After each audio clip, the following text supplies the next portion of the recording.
Hi, everybody. We're just admitting everyone.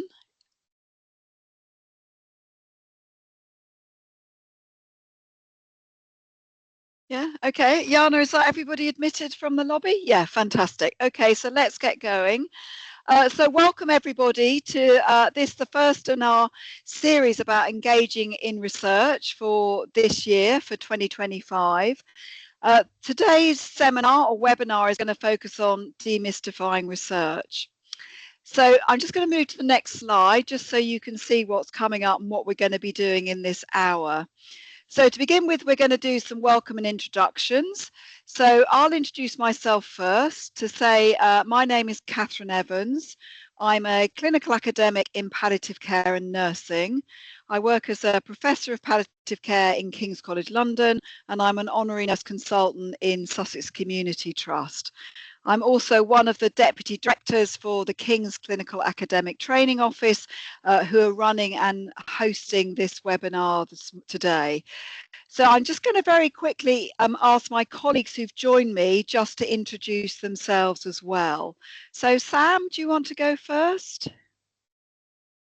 Hi everyone, I'm Dr. Sam Irving. I'm a physiologist by background and clinical academic. Clinically, I'm based at the Royal Brompton, and I'm also an honorary senior lecturer with KCL, and I'm the associate director with Catherine at KCATO. Thank you. And Queen? Hello everyone, my name is Queen Anoma. I'm a research associate at KCL and I work clinically as a specialist weight management nurse at Guy's and St. Thomas's Hospital. Great, thank you. Louise? Good afternoon, my name's Louise and I am a specialist young parents health visitor at CLCH Trust. Oh, we've got a little bit of an echo. Has everybody got that? Okay, hopefully that will resolve. Okay, so what you can see is that we've got an interesting program for you. We're just Sam and I are very briefly, I'm going to introduce you what is the King's Clinical Academic Training Office and a little bit of reflection on the value of research and pursuing that within clinical careers. Sam's going to give a bit of an overview about current funding opportunities. Then I'm absolutely delighted that Queen and Louise are going to talk about their experiences. Queen of studying for a PhD and Louise in completing one of our Insight master studentships this year. So really pleased that they've been able to join us. And the intention of this webinar is really to inspire you to think why would you pursue research in your careers and what are the opportunities and the support for you to be able to do that. So the session is very much for you. So please do put any questions or reflections or points of clarification in the chat. We want to make sure that we've got time, at least 10 minutes towards the end, to be able to answer those. Anything that we can't answer in the webinar, we will follow up with you via email after the session. So let's get going. So, and I should introduce, we've got two of our colleagues here also from the King's Clinical Academic Training Office. So Kate Murray and Jana Comfort, who many of you would have been receiving emails from either one or both of them. So they're very much have been organising and supporting this event. So made possible really through them. So what is the King's Clinical Academic Training Office? KCATO for short is its acronym. So our mission is very much about facilitating and supporting individuals really to be pursuing research within their clinical careers. So we work across King's College London and with our NHS partners within King's Health Partners. So that's King's College Hospital, Guy's and St Thomas's, including the Royal Brompton, the Harefield and Evelina, and also the South London and Maudsley Trust. But obviously a lot of our offers and our engagement is very much across South London. So many of the programs that we have, like the Insight program, we have an internship program that Sam will talk about, are offered for colleagues from across NHS trusts and social care providers, particularly in South London.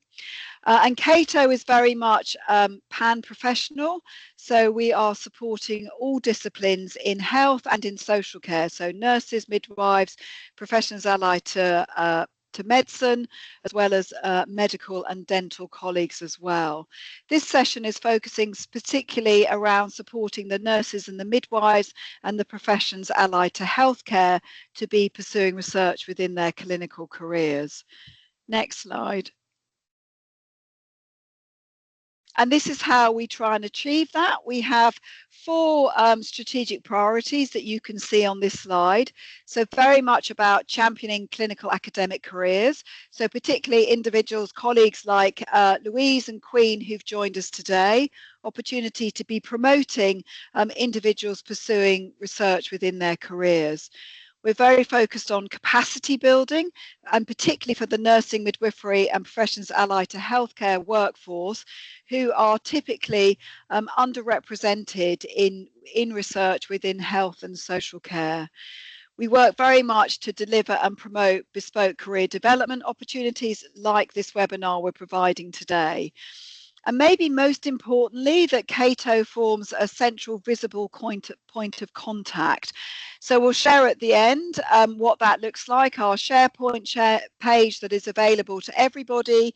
If you're outside of King's Health partner organisations, we just require you to register, but that has a wealth of information about fellowship applications, support, mentors, lots and lots of advice and steer to support you in your careers. Next slide. Oh, thank you, Kate. So the way our training offer looks like, or our development program, is split into these 3 main areas. So the first one around developing research skills. So focusing particularly around being research ready, like this demystifying webinar, through to designing research studies, collecting data, and use of other technical skills. And then the second part is then more about research context and processes like ethics, patient and public involvement in research, communicating research, so the dissemination and impact of research that we're conducting to ensure that we maximise the benefit for the patients and families we're trying to help. And then finally, very much in developing researchers, so those future research leaders, so providing leadership training, career management, and understanding some of the research context within the NHS. Next slide. So I want to just think about why research is important for me, and it's fantastic that so many people have joined us this afternoon. And if we just click through, Kate, it will bring up the bubbles. So each of these questions, when you read each of them, I want you just to think, does this apply to me? So do you question your existing practice? Are you curious about, am I providing the best clinical care? Are there opportunities to improve? Are there things that are not really working as well as we would like? Are you seeking to pursue innovation and delivery of evidence-based healthcare in your practice? And finally, are you seeking to achieve excellence in care process and outcomes for patients and families within health and social care? And I would imagine that for everybody in this call, you probably answer yes to every single one of those questions. And in answering yes to those questions means that you are very much looking for opportunities to pursue research within your clinical career to help you to be able to achieve these ambitions that these questions are asking you. Next slide, please. So I think just to recap about what exactly do we mean by research. And at the bottom of this slide, you can see the National Institute for Health and Care Research, the NIHR. So they have a huge amount of resource around what do we mean by research, different types of research, research funding. It's a very useful website. And the NIHR is, of course, one of the main funders of research within England. So it's the main funding arm of research from the Department of Health and Social Care. So when we talk about research, this is very much about finding out new knowledge that can lead to changes, for example, in care processes or treatments or policies in what are the priorities for health and social care. We're very much seeking to understand, for example, causes of human illness, understanding how we might prevent and treat those conditions. And when we talk about research, it's very much about understanding the problem. And often clinically, is often how we generate some of the most important questions for research. It's then about turning that problem that we see into a clearly defined research question, and then working out, well, what are going to be the methods that will enable me to answer that question both systematically and rigorously for it to be contributing to the evidence base and contributing to that evidence in ways that we can then feel confident to be implementing it, for example, within our clinical practice. Next slide. So why does research matter? Why are we here promoting this? Why do we have a King's Clinical Academic Training Office? And also, why is this now a national priority within our health and social care policy? So very much enables us to find new ways to be ensuring that we're providing the best health and social care, so improving our care processes and our outcomes. It's always seeking to find answers, as I said, to improve healthcare. And finally, to really try and maximise that our policy is very much evidence driven, that for our policymakers, that they are making decisions about what services and treatments they prioritise and fund that's based on the best available evidence in terms of care processes and outcomes for patients and families. Next slide. And this is just very briefly, this is a really that for the NIHR, as I said, is the main funder of research. And so for them, the importance of research is that they see this very much as a way to improve both the health and also the wealth of the nation. And then the quote there you see is from Joanne Cooper, who's one of the Deputy Directors of Nursing within NHS England. And what she says in this quote is that we have very strong evidence now that we know that research active health and care settings have better outcomes for patients, for families, and also for staff. And this is why for NHS England and for the NIHR, it's so important that we are supporting more nurses and midwives and other healthcare professionals to have opportunities to pursue research within their careers. And then finally, last slide. Oh, not quite. So this is really a report that's just really nice from Lord Darzi. The link at the bottom takes you to a very accessible summary of this report detailing why is research important. And when Lord Darzi did a review of the NHS a couple of years ago, he described it as being in a critical condition with staff increasingly disengaged, for example, in research, a workforce very much under pressure.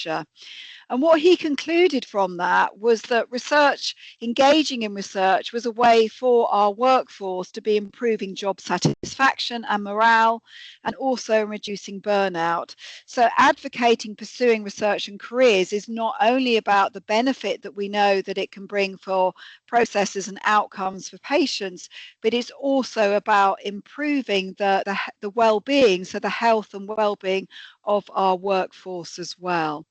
Next slide. And this is a bit of a busy slide, but it was a really important review that was published in last year in 2024, connected by Annette Boas, who's one of our professors at King's. And Annette and her team undertook a review of your reviews. So they looked at all the systematic reviews that had considered the value of research. And they identified 95 systematic reviews. And of those 95 reviews, 86 of them demonstrated the value of research engagement by healthcare organisation and staff, and the positive impact that this has on patient outcomes and processes of care. And over on the right-hand side is some of the findings that support that statement. But what's important from her messaging is that we have very clear evidence now of the value of organisations and individuals in being research active. So even more impetus as to why it's important that for our workforce that all have opportunities to pursue research and rewarding research careers. So thank you. That's everything from me. I'm going to hand over to Sam now. Great, thank you very much, Catherine. So I'm going to talk a little bit about how you might start to take some first steps in the research world, and what sorts of little things you can start doing to help you engage. So this is a bit of a list, but I'll just talk through things that we think might be a really nice idea. So firstly, open days. An awful lot of organisations are research active, be they universities or in various hospitals and trusts around South London, will have open days about their research and about new and innovative projects they've got running at the moment. Do consider dropping in. Staff members can absolutely come along to those sort of things as well, as concurrent students, and we're always happy. If we've set up something in your trust, we absolutely want to hear from you as the staff as well. Secondly, I would genuinely really think about being a participant. There's an awful lot of projects that are taking place that look at how staff function in health and care organisations. That might be something very small. It might be a colleague doing their master's who wants to find out how people feel about a process on your unit. Or it might be that one of the universities is running a larger study looking at workforce and engagement. But sometimes taking part in a little bit of research is one of the best ways to start to see how the research world works. Next, I'd recommend Ask a Researcher. Honestly, all of us that do research love talking about our research. Almost anyone that does research, they do it because they're passionate and because they care. If someone in your area is doing research, go and ask them about it. I promise they'll absolutely always want to talk to their colleagues about it. So please do, if you have researchers in your areas and in your lives, do absolutely ask them about their work. The other thing I'd say is think about research delivery. Certainly when I was first getting started on research, I did some work on a couple of other people's research studies. And actually that's really handy and can't really be understated. The NIHR, for instance, is very much including research delivery roles as some of its priorities in these in recent months and years. So do think about doing a little bit on somebody else's project, even if it's a couple of hours here and there. It gets used to the process of research, lets you understand how things like patient consent work, and really gives you a little bit of a window into what research teams are doing in your area. The other thing is mailing lists. Catherine has already literally just put our KCATO sign up details in the chat. As KCATO, we have mailing lists. You'll probably find that research leads within your organisations have mailing lists, or maybe mailing lists that the university department you studied in, either as an undergrad or have done CPD at since, will have mailing lists. And lots of these will include little features about research, and they'll also tell you about opportunities that are coming up about research and to learn about research in your area. And the fact that so many of you are on this call suggests that you found out about it through something like that. So seriously, do consider. I know in these days we've all got sort of inbox blindness, but do think about signing up for some of them just so you can keep track of what's going on. The other things is things like conference abstracts. So maybe think about trying to put together a small project, either from an audit or a QI viewpoint, or maybe something that was done for a master's study or something like that. And think about whether you could start to submit that for a conference.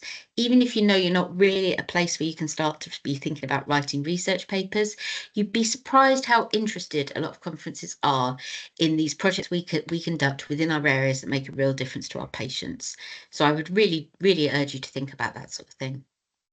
The other thing to think about is a journal club. If your area's got one, journal clubs may sound frightening and give you this sort of image of loads of academics sitting in a dusty room with paper in front of them, but it's not. It's normally a really informal environment where members take turns to present a journal article they thought was interesting.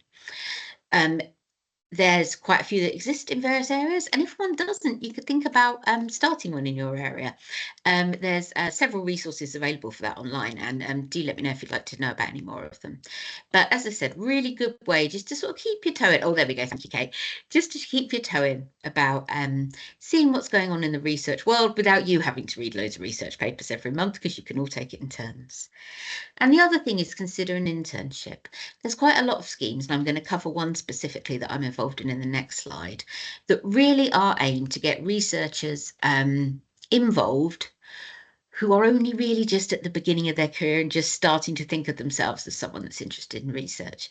And they're a really good way to get some idea of what's going on in the research world around you.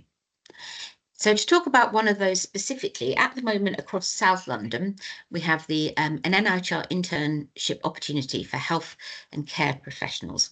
So this is run by the NIHR, which Catherine mentioned, National Institute for Health and Care Research.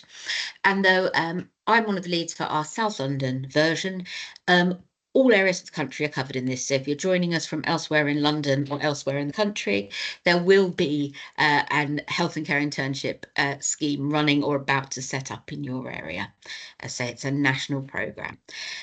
What these are, our South London variant is going to give you the opportunity to attend some workshops to build basic research skills, the opportunity to get some mentorship in your career and how you'd like that to develop, and also the opportunity to undertake a placement in a research active environment. And overall, we think that that's going to give people that perhaps got very little research experience a really nice first step into the world.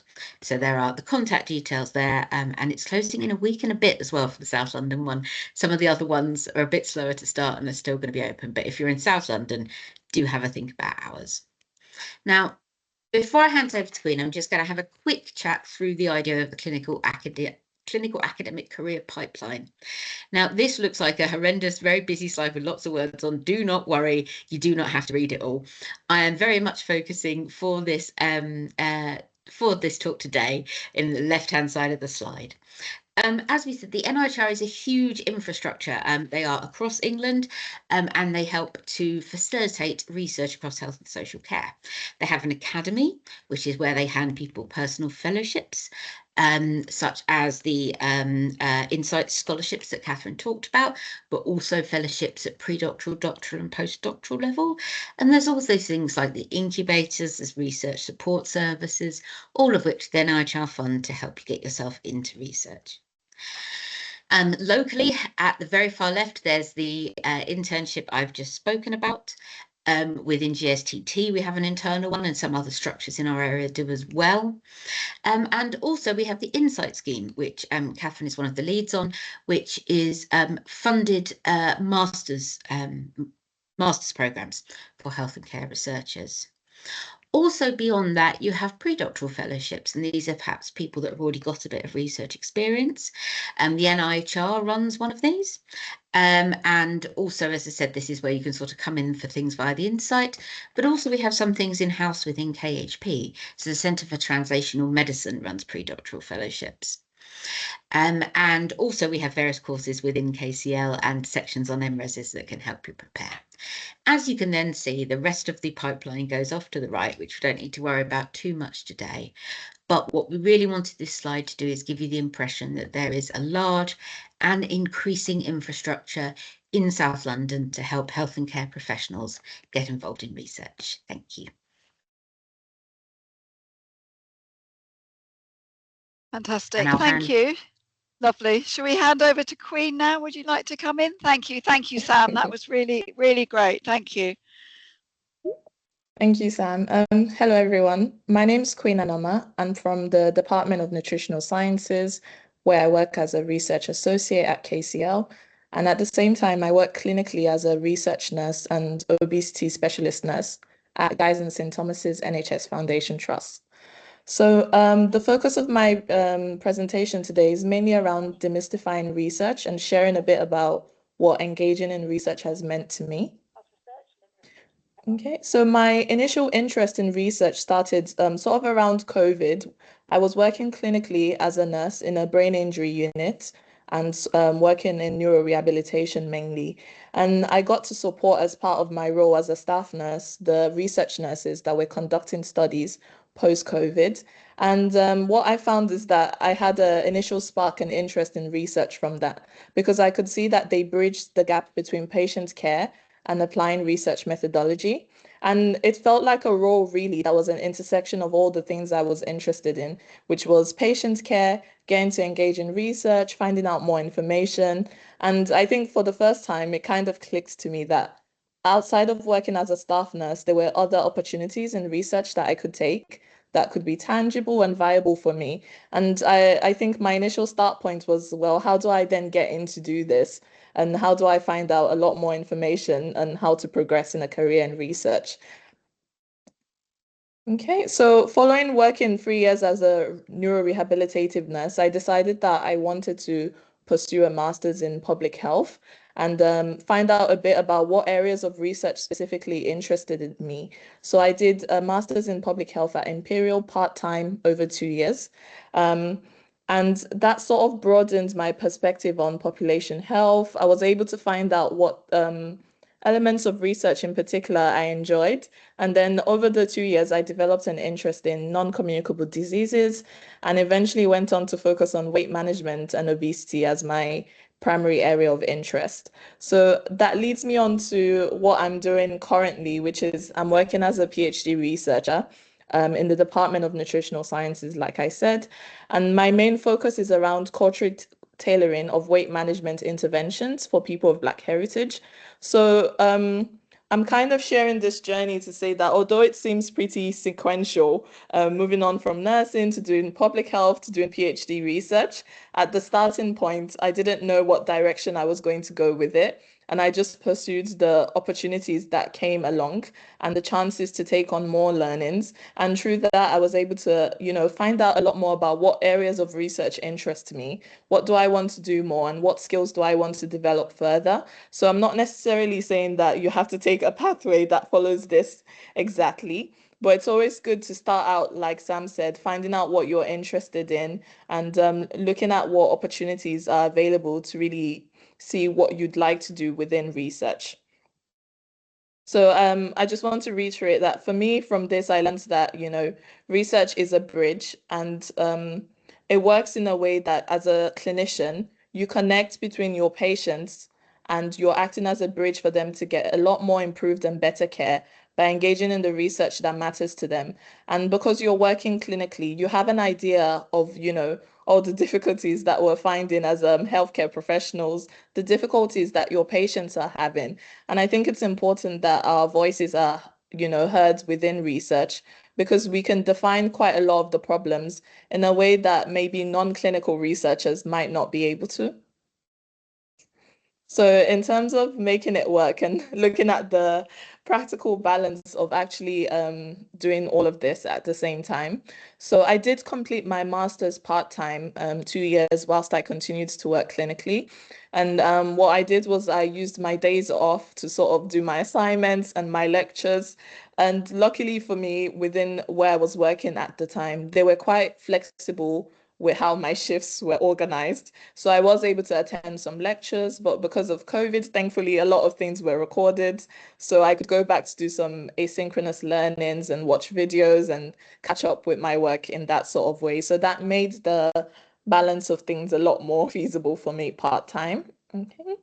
And then my current PhD funding is funded by Guys in St. Thomas's NHS Trust in collaboration with King's College London. So this covers for me both my university fees and a living stipend that allows me to continue to focus on my research primarily. How I came across this opportunity was that I was initially seeking out research associate roles. And I found that this struck the balance of letting me, obtain my PhD, which I was interested in developing more research related skills. And it still allowed me to continue working clinically. So once a week, I work in diabetes and endocrinology. My role involves a bit of patient care, but mainly research, working alongside research studies and supporting the rollout of pharmacological medications to manage obesity. So for me, it was a non-negotiable that I would be able to maintain some form of patient contact and skills because I actually quite enjoy doing clinical care, but I wanted to also be able to do research. So doing my PhD and working as a research associate has allowed me to combine the two, which was a very important arrangement that I wanted to set up. And I made sure to ask during my interviews and to talk to my supervisors about the feasibility of, being able to do both going forward. Thank you for your attention. Do you have any questions? Thank you, Queen. I think we'll come to questions at the end and then people can ask them to both you and Louise. But thank you. That was a fantastic presentation. I think particularly your point about the bridge between your clinical work and research, the best care that you can, and in contributing to the evidence base. So thank you. Really interesting to hear. So Louise, should we come to you next? Yeah, that was very good. Thank you, Queen. So my journey's a little bit different, but what I'll be covering is, why we're interested in research, why insights, what am I getting out of it, and then also just some tips as well around the master's programme. Next slide, please. It might be a little bit repetitive, a lot has been said, but I have tried to apply it to my own journey.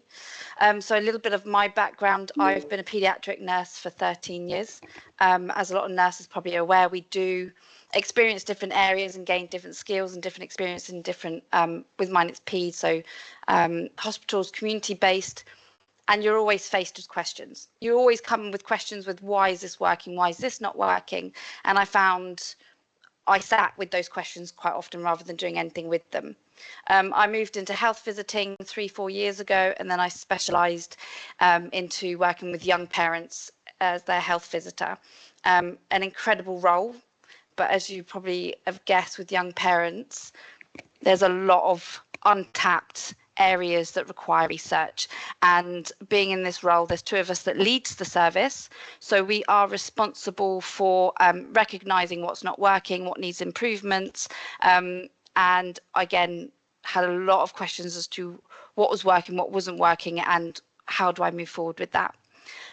We also, one of my responsibilities as well is to feed back to the commissioners every quarter, which I found really valuable as an opportunity also to understand or feedback and try and find reasons why we should be funded and what's working well and what's not working well. Again, an area that sparks a lot of questions, gets you really thinking about things as well. Research found me as opposed to me finding it. Insight sent an email that I picked up on and thought, oh, yeah, I've got some interest in this. Let's go to their webinar. Their webinar was fantastic. They addressed a lot of what's being addressed here today, funding, support around moving forward with your masters, the importance of research, and why and what value we can bring to our service as well with that. For me, I do have the commissioners that I had to speak to on a quarterly basis, but there's definitely other avenues as well that you can tap into. You've got your research team already mentioned, you've got your quality improvement team. So many people, if you are already in a trust, that you can talk to about advancing on any research ideas that you have. So for me to improve the outcomes of the young parents, that was my desire. I wanted to take my service and I wanted to improve it, and I really wanted to use evidence-based and genuinely effective information to improve the health and well-being of these young families. Also to give them a voice, to highlight their lived experiences. You know, with qualitative research, you do explore their lived experiences and their perspectives, so that it can shape your service and the policies rather than being overlooked. To strengthen my practice with evidence, like I said, engaging in the research keeps the practice current, keeps it informed, and it keeps it aligned with the national guidance that we work so closely with, like the Healthy Child Programme, family hubs, and the public health priorities. And to contribute to innovation as well, to identify the servicing gaps, test new approaches. As research is constantly changing, so it's staying up to date with it and adding to it as well. It enables you to evaluate what we already have and share what support we can then move forward with these young families. It addresses inequalities. So young parents particularly often face social and systemic barriers. Research helps to understand these challenges and these inequalities, and to promote healthcare and social care as well for them. So I might be speaking a bit fast. I'll slow down a bit. Next slide, please. So why Insight? So like I said, Insight shared an email and I went to one of their webinars. They provided very good, very clear, very concise information in this webinar. I had a lot of questions because I was planning on working at the same time alongside studying, and they offered to fund it part-time and full-time. The options that they offer as well, so you can either go full-time student and they fund you being a full-time student, part-time working, part-time student, part-time working, full-time student, or full-time student, full-time work, which was the route that I took. And they give you so many opportunities to talk this through with them as well to make sure that you move forward with what's best for you. It is an intense program and they do make that very clear, but they also make it very clear that there's a lot of support in place as well. Bridging the gap between research and practice. So Insight, it's very much led to support you in your healthcare role. It doesn't make you feel disconnected. You very much they understand that you are the frontline workers, and they make sure that they highlight that throughout the journey. There's an emphasis on the impact of your research. It's making sure that you move forward with your research and that actually there is value to it as well, and that you're bringing that value to your service. It's a funding. The program does fund you, your postgraduate, and that's obviously additional. That's the value they're bringing. They're funding it and they're supporting it, and they take that whole weight off your shoulders. It's done very professionally, and they are very prompt with it as well. So you don't have that sitting in the back of your mind about the concerns about the funding as well. So it works really well alongside life. Next slide, please. What do I get out of this? Obviously, I walk away with my master's qualification. So it also enhances your confidence and credibility as a professional. So completing my master's strengthened my confidence as a practitioner and a leader. It allows me to speak confidently when I go to the Commissioner's report now, when I'm sharing my research. Like Sam said, every opportunity you do talk about your research, and it's exciting and what you're discovering and what you're learning and what you're contributing. So, you know, even as your teams that you're working with, managers, any team leads, you do talk about it, and it gives a lot. You can give a lot of insight as well with lots of different services, not just your own. It gives you a deeper understanding about research and the design ideas, how to evaluate your service, how to apply your findings in certain contexts as well. And then completing this course opens doors to other roles in education, research, leadership, should you wish to take it further as well. Next slide, please. I wasn't very confident with research when I first started. In fact, I felt like I was going to drown, but the support in place is incredible. To start with, yeah, it's understanding why you're moving forward with this and the impact that you hope to make as well. For example, if it's to improve services, give families a voice to explore an area of practice that lacks evidence, having a clear response and knowing how, giving it a focus and shining the light on it. As it's going to be an intense year, you need to be interested in what you're doing. Choose a topic rooted in your practice. Know it well, learn it well, find all your questions to start with, because you're going to be spending a year on it. So you really do need to be interested in that area. Insights provides excellent communication. Ask all your questions at the very beginning. Anything that you're not sure about, get clarity in the beginning, because they do provide that space and that time to do that. Plan and time and protect your time as well for your study. Initially, I started with Tuesday evenings and Sunday mornings. I prioritised as my study days and then adjusted accordingly as the year went on. You do need to be consistent.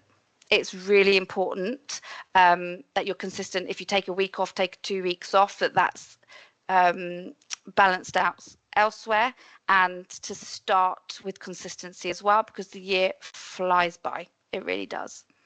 And then just stay connected with your your team. Talk about what you're learning and talk about it, because you can become very focused in what you're doing. And with all the talking, reading all your papers and reading all your research, don't forget the value of talking to your colleagues as well. It's really important to stay grounded in what you're doing and with your team, and bring it very present in what you're doing as well. Sorry, lots of talking very fast, but it really is, you know, when I first started this journey, I felt it was quite mind-blowing, and that it was probably biting off more than I can chew, especially because I was only in the role within 3 months of starting it, and yet I wanted to change everything about it, and I wanted to give a voice to my young parents, and I wanted to change everything. So it is a case of just slowing down, finding that niche, and finding it, you know, where you can really bring some change and value to your service. And it's absolutely possible. And people are already talking to me about my PhD, and that just, whew, you know, that's crazy at the moment. But yeah, thank you for your time, and thank you for giving me the opportunity to speak about it. Absolutely inspiring, and yeah, so thank you, and a beautiful presentation. And that is exactly, I think, what is so helpful for people to hear. You know, why did you do it? Feeling very underconfident and nervous, but really wanting to change so much within your clinical practice. So well done. And can we now say that you've been awarded your masters? You told us at the beginning that you just received your results, so I think fantastic, really been a really full-on year for you, but what a massive achievement that you've now completed your masters. And I was delighted to hear that people are saying to you, what about going on and pursuing a PhD study like Queen has done? And I would imagine the same trepidation at beginning that journey, in beginning to think, can I do that? Is that possible? So, you know, absolutely. And hearing from Queen a way of seeing actually what is possible, and how we, you know, keep chipping away, and each time thinking, gosh, this is really out of my comfort zone, but actually just seeing what we're actually capable of with the right support and opportunities as to what people can achieve. So thank you. So now we've got a bit of a time for some questions. There's a few things that have popped into the chat. One was from Samiha, apologies if I pronounced that wrong, about when did you apply for your masters? And I presume that was a question to Queen in terms of of the career trajectory. Samiha, if you would like to unmute and just ask your question. Yeah, of course. So I applied for my master's in 2022. I did it sort of after working clinically around 3 years.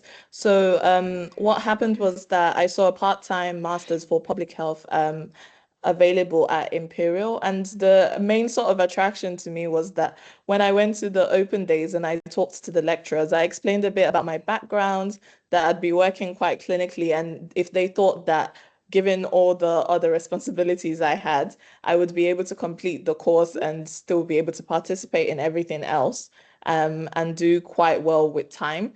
And they mentioned a lot about, you know, things being recorded. The timings of quite a lot of the lectures were in the evening.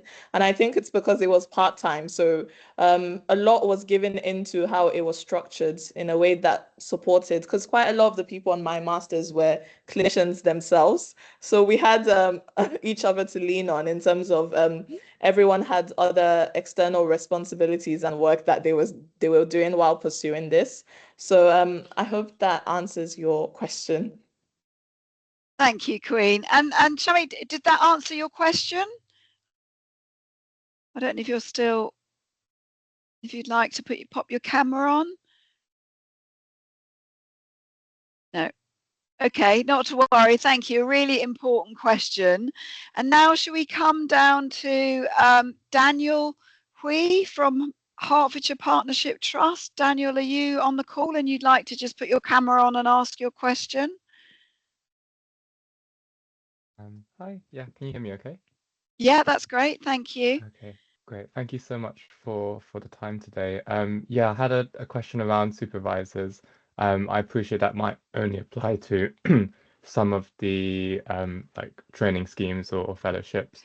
And it's a I guess a general question about how to reach out, but also finding the right supervisor. How closely do research interests need to be aligned?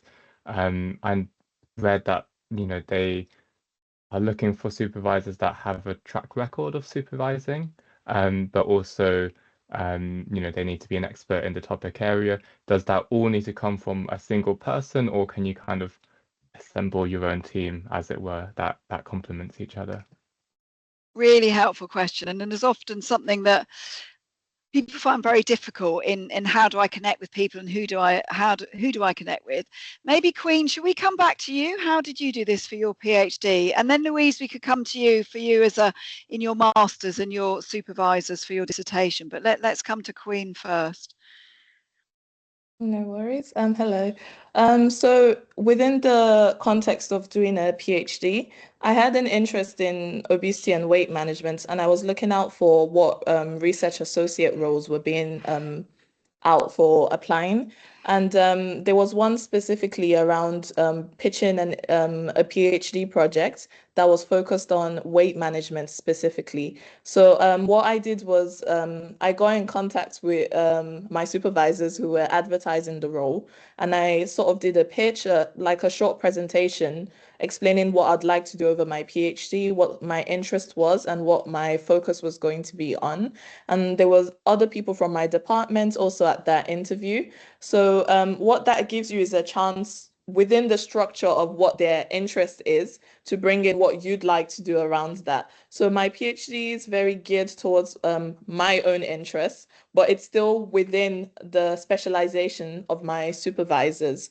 So with that, the university tends to already have roles that are out already, and there's supervisors for those projects on hand already. But what I would say in seeking someone to have a personal connection with, or someone you think might be quite knowledgeable on something, if it's not your supervisors, is trying to reach out to have someone as a mentor to steer and guide you. So someone that's already in research, because that gives you a balance of your supervisors who are an expert in their own ways around what projects or your research interests are. And then you have someone outside that you can rely on who's also maybe knowledgeable on what you're interested in a different way, but it's also like a support system to you. Fantastic. Thank you, Queen. And I think the role of mentors really important, isn't it? That we have academic supervisors, as you said, with expertise around the subject area, the methods and methodology that is being used, but also mentors in supporting people in navigating undertaking a PhD and always thinking about the transition in career after the PhD. Louise, did you want to add anything to that? Not really. It's a lot more straightforward for your masters. You're allocated one by the university, but again, their expertise is aligned with what you're doing your masters in, and they're very good. They're very available to you. Fantastic, thank you. And Daniel, in relation to your question, how aligned is it with the interest and the expertise of the supervisors? Typically, it is, especially for a PhD, in supporting the pre-doctoral and a doctoral funding application, because basically you want to work with people who have interest in knowledge in your area of study. So do have a look. So things like for us at King's, each of our health faculties details particular areas of PhD study that they're interested in with staff detailed. But also in your area of study, look at who the authors are on the papers and things that you're reading. And then you can always just connect to people in that way. If you do connect, be clear and succinct about what you're asking, because for me as a professor, I receive a lot of approaches around, would you be interested in could you supervise my PhD? And for me, what's key is that they're very clear about what there are, what's their area of focus. They include a CV so I can have a look and a sense of, does their work align with what my interests and my ability to supervise, but also that it's quite succinct. Anything that's a great big long email that you've got to scroll through several pages, it's just like you just haven't got time to read it. You need it to be really quite succinct with information that you can quite quickly think, yes, actually this is something that's relevant to me, or it's not relevant to me, and I'm actually going to now forward it on to a colleague who I think this would be of interest to them.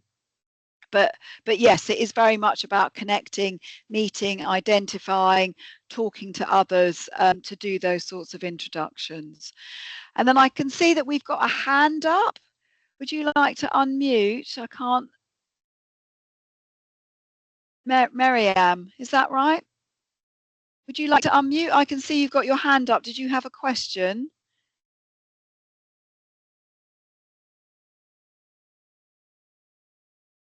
Okay, maybe not. Okay. But just pop it in the chat if you do have a question, and maybe we can answer it from the chat if you're not able to unmute. So Sam, were there any other questions that you can see that you wanted to pick up on, or any reflections from the questions that have been asked? I don't think there's anything extra in the chat. Just looking also to see whether Kate and Yana agree with me there's nothing extra in the chat. No, other than probably to say to Daniel, as you already did, that yes, having a couple of supervisors is quite common, and I wouldn't worry too much about putting together a team where people have got different strengths and weaknesses. But other than that, I think we've answered most things in the chat by the looks of things. Okay, brilliant. Thank you. Oh, Daniel, did you want to come back? Hand again. Yeah, do come Sorry, back in. Apologies for hogging. I had a second question, which is that if you need to find employment with an NHS trust for your clinical side of your role, for fellowships and things like that, before applying, from my understanding, that is a yes. And if that's correct, I also wonder if you are like a new starter or you're job searching, would an NHS trust kind of frown upon you reducing your clinical role to take up more of a research role, or not so much? I think it depends a bit on the organisation. I mean, at the moment, you'll see from what we've presented around the NIHR that all NHS trusts are now research active. There's absolutely clear indication that if they are a research active organisation, that improves the process and the outcomes. So the expectation is that all trusts are, but obviously the infrastructure that they have available to them to support research varies. So as you can see, for colleagues joining us from community, NHS trusts often don't have the same sort of infrastructure as, say, for example, a big tertiary hospital like Guy's and St Thomas's, where they're conducting huge amounts of research. So it does vary. But I would hope that all NHS trusts they're all research active, and that they would all be wanting to be supporting the success of their workforce, really, and that people have opportunities to pursue rewarding careers. And in terms of clinical, it depends really on what sort of award you go for.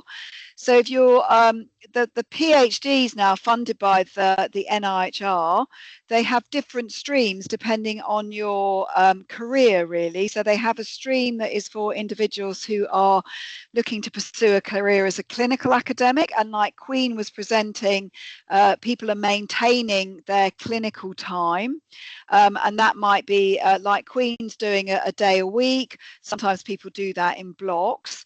But also you can also apply for PhD funding where you are not working clinically and you are entirely studying for your PhD over the 3 years. And just as Queen said, typically people who hold a healthcare registration will maintain some clinical practice to maintain their registration. And just as Louise was saying, the importance of keeping in touch with clinical teams so that you don't just disappear for 3 years, that you're very much feeding back what you're learning, what you're understanding, so that you're maintaining that, being part of the clinical team that have supported your release to undertake your academic study. And then finally, if it's going for an NIHR fellowship where you do have clinical time, that fellowship does actually fund the clinical time as well. So to some extent, you are attractive to an NHS trust because you become supernumerary, because they're not paying your clinical salary while you have an NIHR fellowship. But that's specific to that fellowship. Not all of them look like, as Queenie said, Queenie has a stipend by Guy's and St Thomas's charity, and then is also working 1 day a week as well. Yeah, is that helpful? Yeah, go ahead. I would say also, yeah, for some of the more introductory level schemes. So things like Insight, you do have to be a registered health and care professional, but you can do that, and new starters, for instance, can do that straight from their undergrad. You don't have to have gone and got a job with the trust first. Whereas things like the internship that I presented are very much a contract with the person's employer, so we would expect them to be covered by a permanent contract for the course of the internship as well. Okay, thank you. We've just got a few minutes left, Sam, so I'm just going to move us on to our final slides. So we just wanted to promote, advertise some of the opportunities that we've got coming up through KCATO. So as you can see, the offers here, so publishing a research paper. Sam and I were talking earlier this week about how our colleagues in pharmacy are really, really good at submitting conference abstracts, but then struggle to convert it into a published paper. So that session very much in supporting people in, well, how do I write a research paper? And it's a workshop with a coach that walks you through that process. And then you can see some of the other offers around inclusive research designs, involvement of patient and public involvement members in our research, research culture and funding applications, sustainability for research, and then finally pitching for research funding. So you can see we try and encompass really the breadth of research activities, just as we showed you in that framework of skills acquisition, understanding research culture and context, and developing people as researchers within their careers. Next slide. And then this is our final slide. We've been popping in the chat that please do stay connected with us in KCATO if you aren't already. So you can come to our website. We have a mailing list. All of this is open and accessible to everybody. You don't have to be employed with one of the King's Health Partners organisation. Our ambition, as we said at the beginning, is very much in supporting and inspiring individuals to pursue research within their careers across health and social care disciplines. But today we've very much been focusing on the nurses, midwives and professions allied to healthcare. I can see Kate's been kindly popping information on the chat about colleagues who've joined us who are from medicine or from dentistry, that there are also similar resources and things available, but targeted much more at medical colleagues. I think that was everything. Sam, did you want to add anything else before we finish? No, I think that's everything, isn't it? Yeah. Okay, thank you. And thank you so much to Queen and Louise. I'm absolutely delighted that you were able to join us. And do connect with us if you have other questions, and we will be sharing the slides, and the recording will also be available on our website as well. So thank you very much. I'll let everybody go to enjoy the rest of your day. Thank you, everyone. Thank you.